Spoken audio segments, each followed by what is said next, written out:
ദിക്റുകളുണ്ട്. ഒരൊറ്റ ദിക്ർ ഞാൻ നിങ്ങൾക്ക് പറഞ്ഞു തരാം. ഇത് നിങ്ങൾ വല്ലാതെ ശ്രദ്ധിക്കേണ്ട ദിക്റാണ്. മഹാനാകുന്ന സഅദ് ഇബ്നു അബീ വഖാസ് തങ്ങളാണ് ഈ ഹദീസ് ഉദ്ധരിക്കുന്നത്. മാനസികമായി ടെൻഷൻ അടിക്കുന്നവർ കേട്ടോ, ശാരീരികമായി ബുദ്ധിമുട്ടുന്ന ആളുകളുണ്ടല്ലോ, അവരും ഈ ദിക്ർ കേട്ടോ.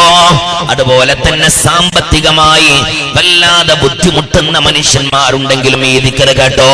ഇത് ശരിക്കും പഠിച്ചു വെക്കുന്നത് നല്ലതാണ്. ഞാൻ ഈ ഹദീസ് കണ്ടിട്ട് 8 മാസത്തോളമായി, 8 മാസമായി ഞാൻ ഈ ദിക്റിന്റെ ഫളായിലുകൾ കണ്ടിട്ട്. ഇത് വിശുദ്ധമായ മുസ്ലിമിൽ വന്ന ഹദീസാണ്. ഈ ഹദീസ് ഉദ്ധരിക്കുന്നത് സഅദ് ഇബ്നു അബീ വഖാസ് തങ്ങളാണ്. ആരാണ് സഅദ് ഇബ്നു അബീ വഖാസ് തങ്ങൾ എന്നറിയോ? അല്ലാഹുവിന്റെ റസൂലിന്റെ പ്രിയപ്പെട്ട ഭാര്യമാരുണ്ടല്ലോ, ഉമ്മഹാത്തുൽ മുഅ്മിനീൻ ആയിഷ ബീവി റളിയല്ലാഹു അൻഹാ. ആയിഷ ബീവി തങ്ങള് സഅദ് ഇബ്നു അബീ വഖാസ് തങ്ങൾ ലോകത്തിൽ നിന്ന് വിട പറഞ്ഞു പോകുമ്പോ സഅദ് ഇബ്നു അബീ വഖാസ് തങ്ങളുടെ ജനാസ സ്വഹാബത്ത് ചുമലിലേറ്റി മദീനത്തെ പള്ളിയിലോട്ട് കൊണ്ടുവരുന്ന സമയത്ത് ആയിഷ ബീവി റളിയല്ലാഹു അൻഹ പറയാണ്, സ്വഹാബ, സഅദ് ഇബ്നു അബീ വഖാസ് തങ്ങളുടെ ജനാസയുണ്ടല്ലോ, ഞങ്ങളുടെ വീട്ടിന്റെ മുമ്പിലൂടെ കൊണ്ടുപോകണേ സ്വഹാബ. ആയിഷ ബീവി പറയാൻ, ഒരൊറ്റ സ്വഹാബിമാര് മരണപ്പെടുമ്പോഴും ഇങ്ങനൊരു വാക്ക് പറയാറില്ല. ആയിഷ ബീവി റളിയല്ലാഹു അൻഹ പറയാണ്, സഅദ് ഇബ്നു അബീ വഖാസ് തങ്ങളുടെ ജനാസയുണ്ടല്ലോ, കൊണ്ടുപോകുന്ന നേരത്ത് ഞങ്ങളുടെ വീട്ടിന്റെ മുമ്പിലൂടെ കൊണ്ടുപോകണേ സ്വഹാബ. സ്വഹാബത്ത് ചോദിക്കുകയാണ്, അല്ല ഉമ്മഹാത്തുൽ മുഅ്മിനീൻ, എന്തിനാണ് സഅദ് ഇബ്നു അബീ വഖാസ് തങ്ങളുടെ ജനാസ നിങ്ങളുടെ വീട്ടിന്റെ മുമ്പിലൂടെ കൊണ്ടുപോകണമെന്ന് പറയുന്നത് എന്തുകൊണ്ടാണ്? ആ സമയത്തിൽ ആയിഷ ബീവി റളിയല്ലാഹു അൻഹ പറയാ, ഞങ്ങൾക്കും സഅദ് ഇബ്നു അബീ വഖാസ് തങ്ങളുടെ ജനാസ നിസ്കാരത്തിൽ പങ്കെടുക്കാനാണ്, ഞങ്ങൾക്കും അവരുടെ മേൽ ജനാസ നിസ്കരിക്കാനാണ്. ഇത്രയും വല്ലാത്ത ഫദ്ലുള്ള, വല്ലാത്ത ശ്രേഷ്ഠവാനായ ഒരു സൂഫിയായി കഴിഞ്ഞ സ്വഹാബി വരനാണ് സഅദ് ഇബ്നു അബീ വഖാസ് തങ്ങൾ. അവര് പറയുകയാണ്,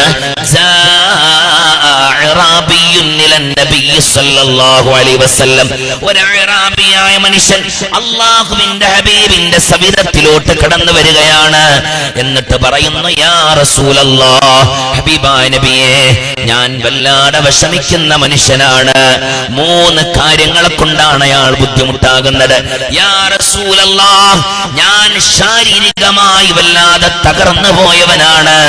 രണ്ടാമത്തത്, ഞാൻ മാനസികമായിട്ട് വല്ലാതെ വിഷമിക്കുന്ന മനുഷ്യനാണ്. 3, ഞാൻ സാമ്പത്തികമായിട്ട് വല്ലാതെ വിഷമിക്കുന്ന ആളാണ്. അതുകൊണ്ട് യാ നബിയല്ലാഹ്, അല്ലിംനി കലാമൻ നഖൂൽ, എന്റെ വിഷമങ്ങളെല്ലാം തീരാൻ, എന്റെ പ്രയാസങ്ങളെല്ലാം ഇല്ലാതെയാവാൻ, എന്റെ ശരീരത്തിൽ ഞാൻ അനുഭവിക്കുന്ന വേദനകളും സങ്കടങ്ങളും ഇല്ലാതെയാവാൻ, എനിക്ക് എന്തെങ്കിലും ഒരു ദിക്ർ ചൊല്ലാൻ തരുമോ യാ റസൂലല്ലാഹ്? മറക്കരുതേ സഹോദരന്മാരെ, എനിക്ക് എന്തെങ്കിലും ഒരു ദിക്ർ ചൊല്ലാൻ തരുമോ യാ റസൂലല്ലാഹ്? ആ സമയത്തിലാണ് പുണ്യ റസൂൽ ഒരു ദിക്ർ ചൊല്ലാൻ കൊടുക്കുന്നത്. പുണ്യ റസൂൽ ഒരു ദിക്ർ ചൊല്ലാൻ കൊടുക്കുന്നത് സുന്ദരമായ ദിക്ർ. ശരിക്കും ഈ ദിക്ർ നിങ്ങൾ എന്ത് ചെയ്യണം എന്നറിയോ?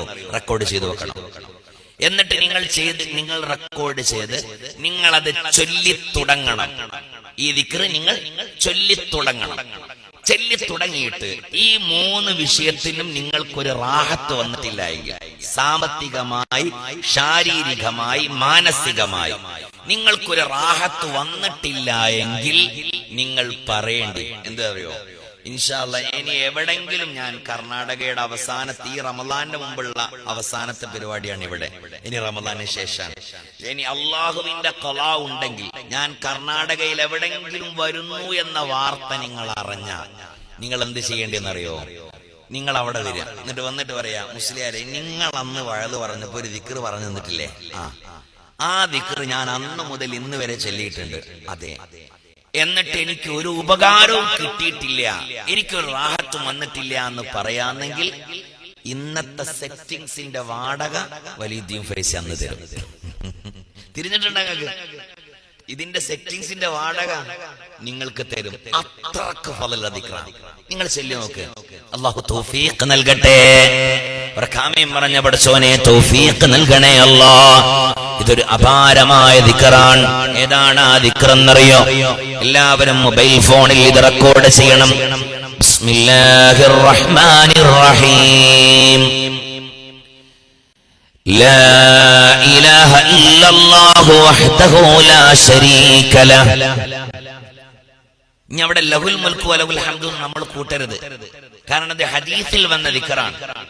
ഹദീസിൽ വന്ന ദിക്ർ അങ്ങനെ തന്നെ ചൊല്ലുമ്പോഴാണ് ഫളൽ ലഭിക്കുന്നത്.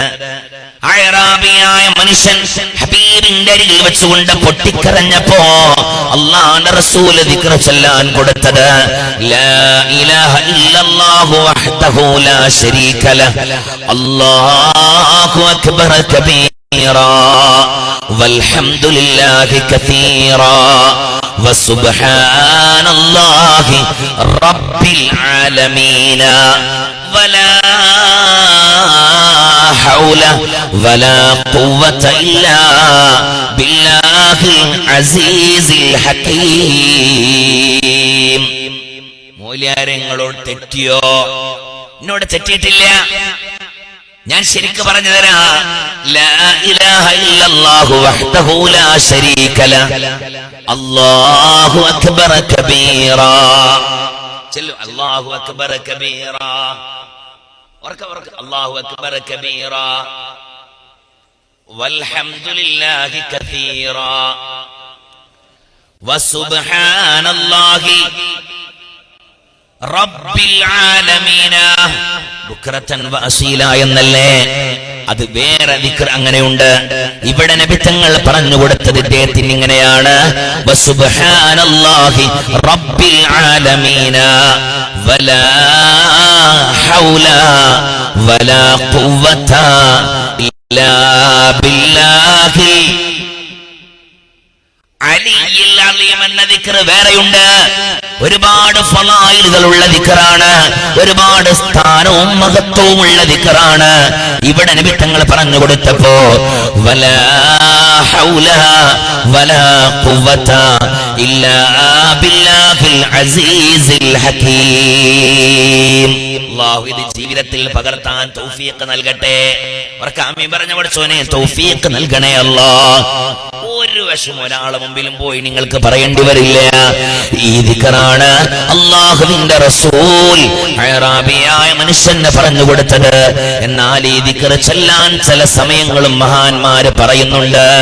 ഈ ദിക്ർ ചൊല്ലാൻ ഒരു പ്രധാനപ്പെട്ട സമയമുണ്ട്. ഏതാണ് ആ സമയമെന്നറിയോ?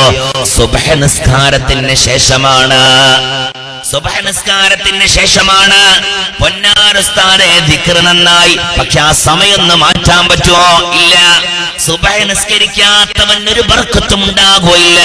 അല്ലാഹുവിന്റെ റസൂൽ സല്ലല്ലാഹു അലൈഹി വസല്ലമ തങ്ങൾ പറയുകയാണ് മൻ സല്ല സുബ്ഹ, ആരെങ്കിലും ഒരാൾ ഒരു ദിവസത്തിൽ സുബ്ഹ് നിസ്കരിച്ചാൽ ഫഹുവ ഫീ ദിമ്മത്തില്ലാഹ്, അവൻ അല്ലാഹുവിന്റെ കാവലിലാണ്.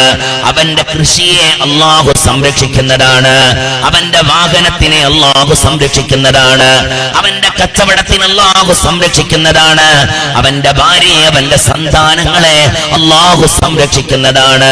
നേരെ മറിച്ച് സുബഹി സമയത്തിൽ എഴുന്നേൽക്കാത്ത മനുഷ്യന്മാരുണ്ടല്ലോ, പള്ളി മിനാരങ്ങളിൽ നിന്ന് അസ്വലാത്തു ഖൈറും മിനൻ നൗം, അതൊരു വല്ലാത്ത സമയമാണ്.